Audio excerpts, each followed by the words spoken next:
ఉపాధి కోసం వచ్చి దుబాయ్లో తప్పిపోయానని తిరిగి భారత్కు రప్పించాలని ఓ వ్యక్తి కురిని వీడియో వైరలైంది. నిర్మల్ జిల్లా లోకేశ్వరం మండలం గడ్చంద గ్రామానికి చెందిన ఇరుకల నరేష్ అనే వ్యక్తి ప్రభుత్వాన్ని కోరుతున్నారు. సరైన పని దొరకక బయట తిరుగుతుంటే పోలీసులు పట్టుకుని జైలులో ఉంచారని వాపోయారు.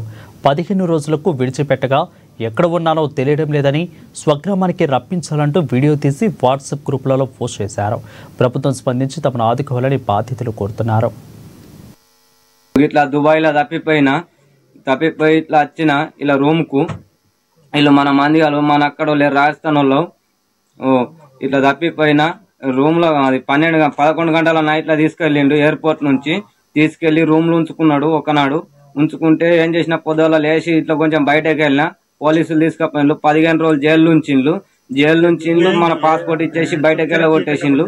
ఎటనవ్వు అని అయితే వచ్చి గీడ ఉన్నా నాకు ఇంటికాన్ నంబర్ యాదికి రాకొచ్చింది.